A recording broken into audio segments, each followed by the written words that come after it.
সিমানে কি হ'ব প্ৰবাহ কমি আহিব এতিয়া তোমালোকে চাবা দেই ইয়াত এইটো এমিটাৰ কানেক্ট কৰিছোঁ এইটো হয় বেটেৰী দুটা বেটেৰী এইটো এমিটাৰ এইটো ভল্টমিটাৰ আৰু এইটো হৈছে পৰিৱৰ্তনশীল ৰোধক বা ৰিঅ'ষ্টেট বুলি কয় ইয়াত আমি ইচ্ছা কৰিলে ৰোধটো বঢ়া কমা কৰিব পাৰোঁ এতিয়া মই যেতিয়া ৰোধটো কমাই থৈছোঁ তেতিয়াহ'লে চোৱা তোমালোকে এমিটাৰ আৰু ভল্টমিটাৰৰ কাটা চোৱা দেখিছা নাই বহুত বাকী আছে এমিটাৰ কাটাডাল ইয়াত আছিলে কিন্তু যেতিয়া মই ৰোধটো এইফালে যদি পিছলাই দিওঁ ৰোধটো মই বঢ়াই নি আছোঁ দেখিছানে আৰু ৰোধটো বঢ়ালত চোৱা তোমালোকে কাটাডাল ক'ত পালে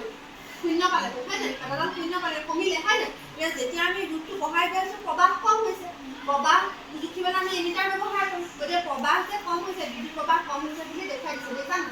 শূন্য লাগিব তাৰমানে প্ৰবাহ কম হৈছে আকৌ যদি মই ৰোধটো এইখিনিলৈ লৈ আহোঁ ৰোধটো এতিয়া ৰোধটো কমাই দিওঁ দেখিছানে এতিয়া আকৌ এমিটাৰ কাটাডাল বাঢ়ি গ'ল নাই এমিটাৰ ভল্টমিটাৰ কাটাডাল কি দেখাইছে বাঢ়ি গ'ল দেখিছানে কেলৈ কাৰণ বিদ্যুৎ প্ৰবাহ বাঢ়ি গৈছে সেইকাৰণে ইয়াত কি দেখাইছে প্ৰবাহ বেছি হোৱা দেখাই পেলাই কাটাডাল বাঢ়ি যোৱা গতিকে এইটোৱে হৈছে ওমৰ সূত্ৰৰ প্ৰেক্টিকেল যিটো উপস্থিতি বুজি পালা ন সকলোৱে